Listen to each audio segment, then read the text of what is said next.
Olá pessoal, aqui é a professora Vanessa Anguinoni e a gente vai falar hoje sobre esquizofrenia. Qual que é a visão da ortomolecular na esquizofrenia? Isso foi pedido de uma aluna num dos grupos de WhatsApp, né? A gente já tem uma série aqui de vídeos da parte de psiquiatria, a gente já falou sobre depressão, já falamos sobre ansiedade, sobre insônia.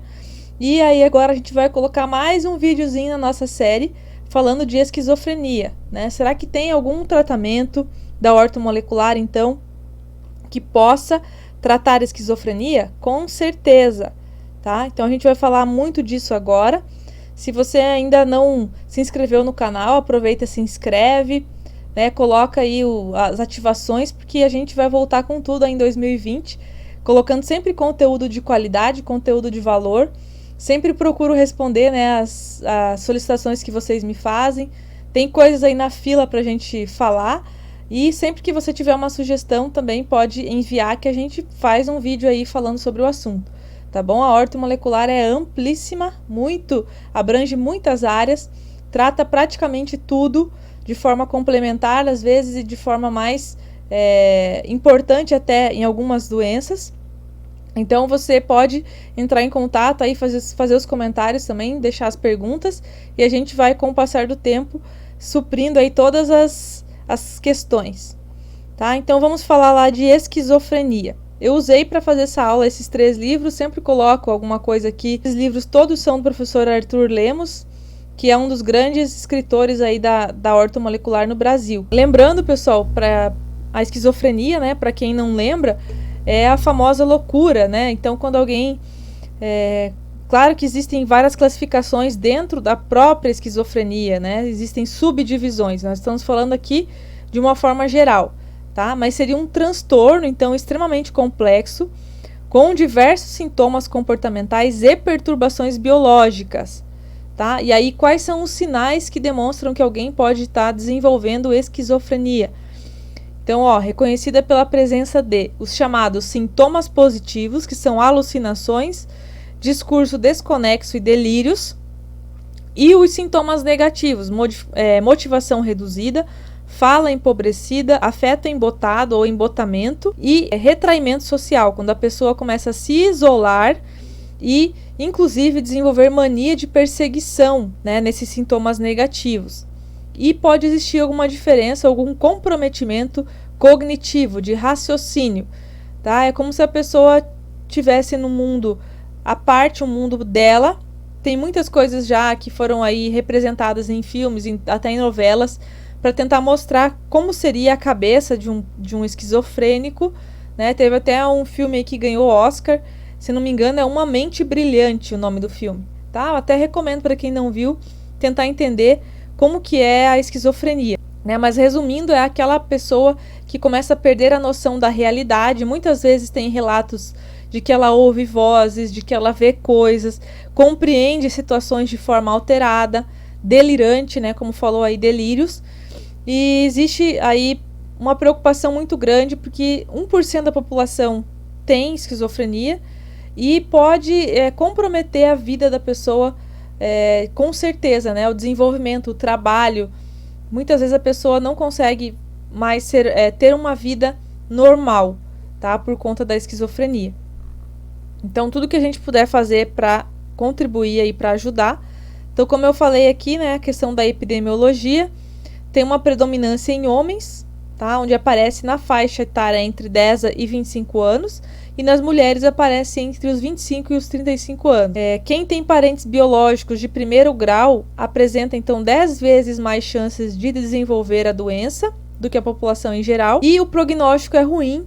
Apenas em 10 a 20% dos pacientes tem uma boa evolução nos primeiros 10 anos da doença e consegue levar uma vida praticamente normal. Então, veja aí como é uma doença debilitante e incapacitante. Como que é o tratamento convencional? O tratamento convencional, ele é baseado, então, no uso de antipsicóticos, que, apesar da eficácia comprovada, o resultado permanece abaixo do ideal. Tanto que a gente tem o quê? 10 a 20% de pessoas com bom prognóstico, tá? Então, se o antipsicótico fosse a solução, estaria solucionado esse problema, mas a gente vê que não é uma doença que, infelizmente, né, pessoal, ela incapacita, impossibilita de uma vida normal para 80% de quem desenvolve, então, esquizofrenia. Tá? Então, o tratamento é limitado, como a gente vem falando, e as opções alternativas de tratamento, então, são urgentemente necessárias, tá? Então, não vamos confiar só nos fármacos. Então, quais são os fármacos utilizados? Isso vocês já sabem, né? Todo mundo aí que me acompanha, que é profissional da saúde, já estudou os antipsicóticos, tanto os típicos quanto os atípicos, né? Então, sendo os típicos o haloperidol, clorpromazina e a levomepromazina. E os atípicos, risperidona, olanzapina, quetiapina, ziprasidona, aí tem vários. E o que se costuma fazer também, além do uso dos medicamentos, são as intervenções psicossociais que favorecem a melhora clínica. E é comum os pacientes interromperem o tratamento por vontade própria, o que aumenta o número de internações. Então, muitos deles não admitem que tem um problema, né? Infelizmente não acham que tem um problema, porque para eles aqueles delírios, aquelas alucinações são verdadeiros, são corretos. Eles não conseguem diferenciar o que é uma alucinação da vida real. É a gente que percebe, né? É os familiares, são os amigos, são as pessoas que convivem com aquela pessoa que percebem que ela está com esse problema. Então, muitas vezes é uma dificuldade grande que eles aceitem fazer o tratamento. E qual que é a teoria que predomina? A gente pode dizer assim, que se baseou a criação dos fármacos, né? Então, os fármacos foram criados com base na teoria de que existe um aumento, então, da dopamina no centro mesolímbico. Não é nem um aumento da dopamina em si, é um aumento dos receptores de dopamina. E o que era o centro mesolímbico, pessoal? É só relembrando aí os profissionais da saúde que vocês já sabem, né? É a região que tem, inclusive, a amígdala, é a região onde a gente faz a interpretação das emoções. A gente interpreta o mundo nessa região do centro mesolímbico. Então, aquilo que eu enxergo, aquilo que eu vejo, as informações que vêm, é ali que eu interpreto e tem uma relação com as minhas emoções para eu interpretar o mundo. Então, diz a teoria que quando existe esse aumento da dopamina, então eu começo a ter os delírios e as alucinações, tá? E também existe a teoria de que existe um aumento da serotonina nesta região também, que inclusive esses receptores, esses neurônios serotoninérgicos estariam modulando os neurônios dopaminérgicos, provocando também um aumento da liberação da dopamina, e existe uma diminuição do glutamato no córtex. Então, essas são as 3 grandes teorias da esquizofrenia, e todos os antipsicóticos que a gente tem disponível vão, de alguma forma, diminuir a concentração de dopamina nesta região. O que vai mudar é a potência, o que vai mudar é a capacidade de atuar em outras regiões do cérebro, fazer algumas outras modulações, mas todos eles têm esse foco, então, em reduzir a dopamina. Então, uma hipótese recente, né, é de uma disparidade ao nível dos circuitos dopaminérgicos, onde ocorreria um desequilíbrio nas áreas, né, entre áreas com elevada concentração de dopamina subcortical e áreas de menor concentração pré-frontal. Então, seria um desequilíbrio, perceberam aqui, da distribuição da dopamina no cérebro. Então, olha só, é considerado uma desordem cerebral multifatorial, com defeitos envolvendo muitas vias bioquímicas, tá? E a causa tem relação tanto com a genética, com a epigenética, ou seja, hábitos de vida modificando meus genes, a gente já falou sobre isso, e algumas vezes, né? Nutrigenética, nutrigenômica, tá? O desenvolvimento também neonatal, então, inclusive, tem relatos de que infecções, na primeira infância, inclusive na vida neonatal do bebê, também contribuem para depois o desenvolvimento da esquizofrenia. O meio ambiente, tanto a resposta ao desafio da imunidade, quanto aos poluentes que existem no ambiente, infecções, então, como já falamos, na primeira infância, carga estressora nos primeiros anos, traumas, estresse, tá? Eixo microbioma cérebro, ou seja, intestino. Pessoal, a gente já falou bastante da relação do intestino com o sistema nervoso central, principalmente nessas doenças consideradas da mente, né? Então, lá na depressão, se não me engano, eu falei bastante. Então, se você não viu essa série de vídeos sobre as doenças dos transtornos de humor, vamos considerar assim, da psiquiatria, tem toda uma série aqui que eu aconselho você a ver, que está muito interessante, tá? A gente já falou, como eu disse, né, de depressão, de ansiedade e de insônia, e agora estamos falando de esquizofrenia. O que mais que pode então ter relação com o desenvolvimento da esquizofrenia? Desnutrição e presença de processos degenerativos que foram disparados por estresse oxidativo e neuroinflamação.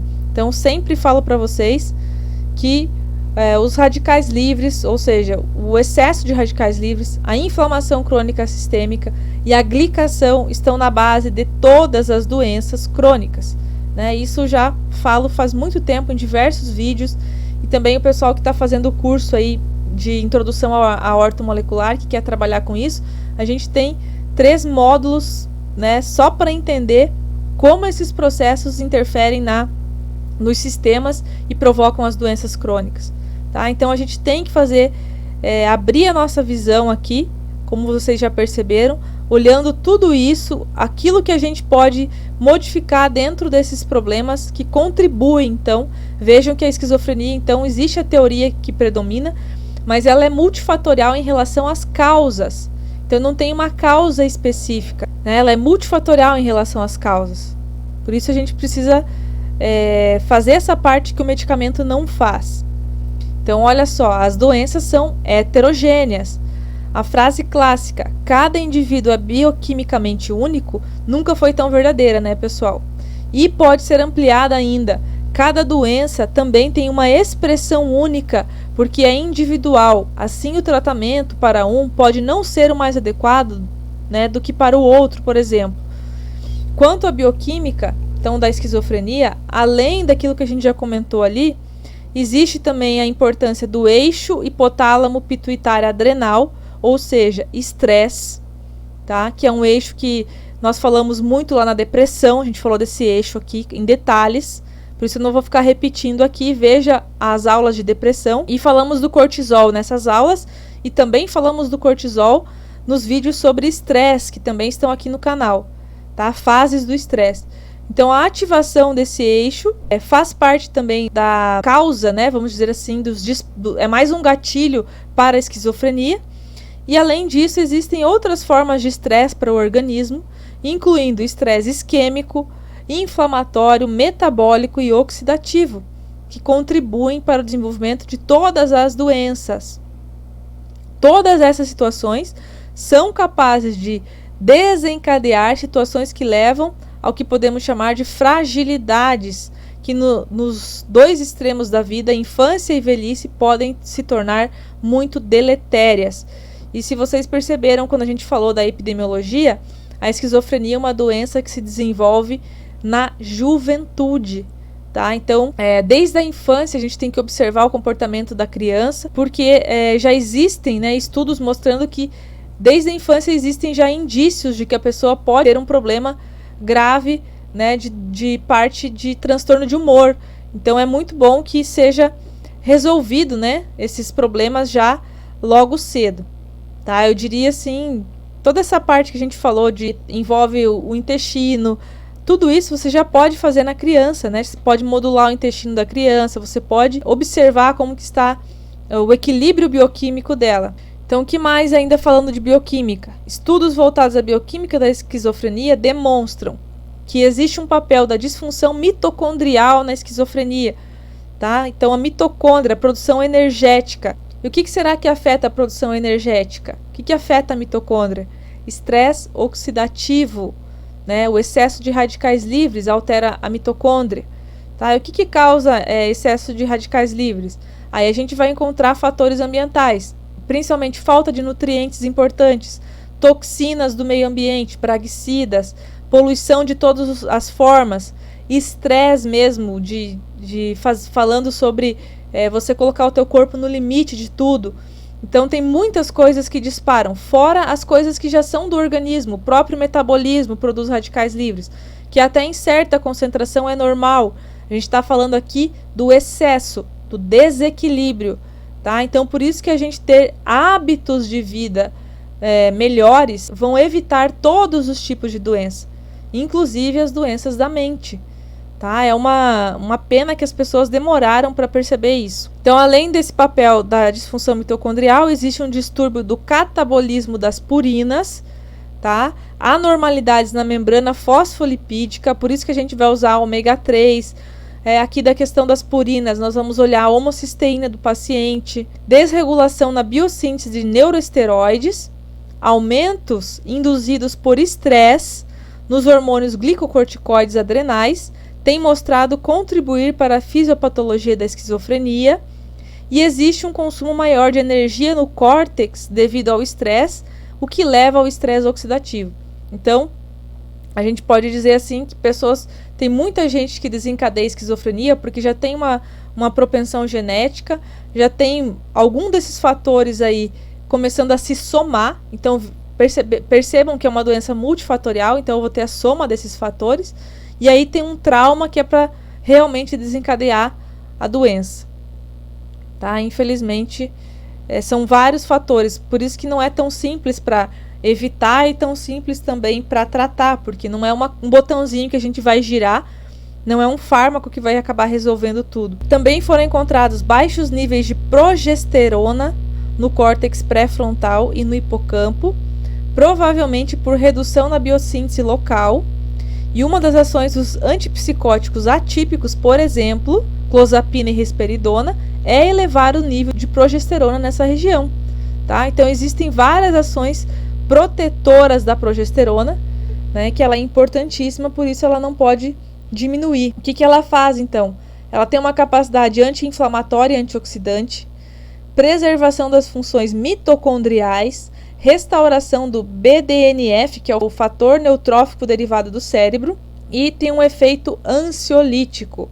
Também tem uma função muito importante aí a progesterona. Então, olha, resumir aqui no vídeo, claro que se a gente fosse falar de cada uma dessas coisinhas que eu vim comentando com vocês aqui, explicar profundamente cada uma, não ia dar para fazer um vídeo aqui no YouTube, ia ter que ser um curso inteiro, né? A parte de psiquiatria, ela com certeza daria para a gente ter várias aulas para entender do começo ao fim. A minha ideia é mostrar para vocês que existe outro pensamento, que existe uma associação de tratamentos da ortomolecular que pode sim ajudar esse paciente a ficar mais equilibrado, a ter menos crises, vamos dizer assim, né? E aí a gente vai contribuir de forma muito importante com esse paciente. Então, qual que é o objetivo no nosso tratamento aqui da ortomolecular? A gente tem o objetivo, com as fórmulas, de elevar o nível de ATP, ou seja, pensando naquela falta de energia das mitocôndrias. Então dá para utilizar a ribose, dá para utilizar a creatina para isso, coenzima Q10 e carnitina. Elevar o sistema antioxidante, daí a gente tem fórmulas primárias e secundárias antioxidantes, que inclusive nós vimos lá no curso de ortomolecular em detalhes, né? Mas seria lá manganês, zinco, selênio, N-acetilcisteína, cobre, tudo isso faz parte da primeira linha de antioxidantes. E daí a segunda linha tem também os flavonoides, tem algumas outras coisas, ácido lipóico, tem várias coisas aí que poderiam ter essa função antioxidante. Terceira coisa que nós vamos fazer, proteger a membrana celular utilizando o ômega 3, né, e gorduras boas.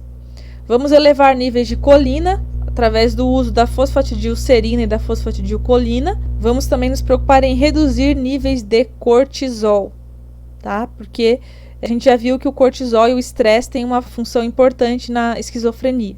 Vamos lá, então elevando níveis de ATP.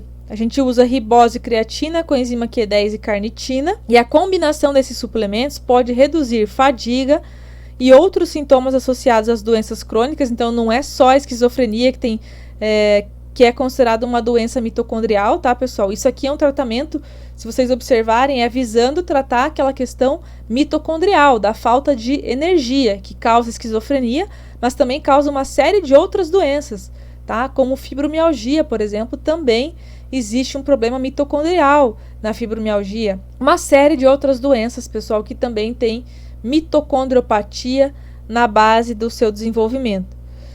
Então a gente vai elevar o sistema antioxidante, vamos utilizar então as fórmulas primárias e secundárias de antioxidantes e colocando principalmente nessas nossas fórmulas a acetilcisteína, oferecendo aí benefícios muito bons na síndrome clínica, ou seja, na redução de sintomas da esquizofrenia, e a vitamina E, que oferece efeitos também salutares sobre o uso associado com antipsicóticos. Tá? Então, são 2 antioxidantes que não vão ficar de fora, tá, do nosso tratamento. Ômega 3, um mecanismo pelo qual os neuroesteroides podem exercer efeitos neuroprotetores, envolve a sua capacidade de modular o metabolismo dos ácidos graxos poliinsaturados.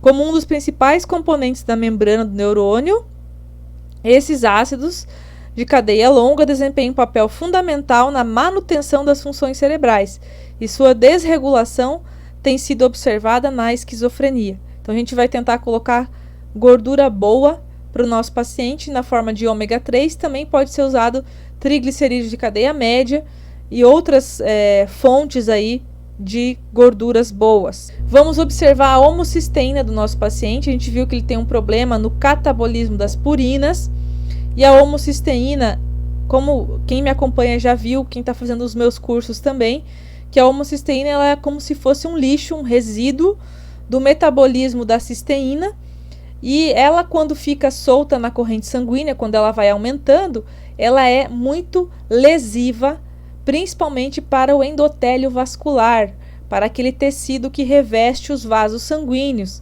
e isso vai causar um problema na circulação sanguínea, então podendo contribuir para a hipertensão, para a lesão endotelial e mexendo na microcirculação e provocando também placa aterosclerótica. Por isso que ela é muito é um preditivo inclusive de AVC. Então, se você tem homocisteína alta, por exemplo, você tem mais risco de AVC e doença cardiovascular. E agora vocês também estão vendo a importância dela dentro da esquizofrenia. Então, a homocisteína deve sempre ser avaliada. Estudos demonstram que para cada 5 graus aqui no aumento na concentração desse marcador, existe também 70% de aumento no risco de esquizofrenia, tá? O zinco contribui para a redução dos sintomas positivos e negativos, né, e principalmente do comportamento agressivo do paciente. E existe a hipótese de que o zinco possa inibir os receptores NMDA, que são os receptores do glutamato, que a gente sabe que quando estão em excesso, então o glutamato em excesso é excitotóxico, é destrutivo para o cérebro. O glutamato em excesso é destrutivo para o cérebro, ok? Então a gente vai usar o zinco para regular e diminuir, inibir receptores NMDA, inibir os receptores do glutamato e vai diminuir a sua excitotoxicidade, ok? Então, pessoal, espero que tenha contribuído, né, aí para quem perguntou sobre a esquizofrenia. Então, a gente tem um longo tratamento aí para esquizofrenia, vocês já perceberam, melhorando a mitocôndria, a microcirculação, protegendo os neurônios, melhorando a função neuronal através das gorduras boas, tratando neuroinflamação, tratando desbiose, porque o eixo microbioma cérebro é muito importante em todas as doenças, tanto as degenerativas quanto as doenças da mente, tá? Não tem como tratar um paciente sem avaliar o eixo microbioma cérebro, ou seja, tratar a desbiose, olhar a função intestinal. Então é muito importante. A gente vai melhorar todas essas questões que o medicamento acaba não fazendo, né? Vamos avaliar a homocisteína, vamos melhorar essa parte de catabolismo, né? E vamos melhorar também a produção de energia, tá? Então tudo isso vai contribuir para que esse paciente fique mais controlado, para que ele diminua a progressão da doença, né? E por que não ajudar esse paciente a voltar a ter uma rotina normal, a levar uma vida mais próxima do normal possível, tá bom? Espero que tenha contribuído, um abraço. Quem não se inscreveu no canal, aproveita e se inscreve, porque a gente vai falar muita coisa relevante que você pode ajudar e contribuir no tratamento das doenças crônicas. Um abraço e até a próxima.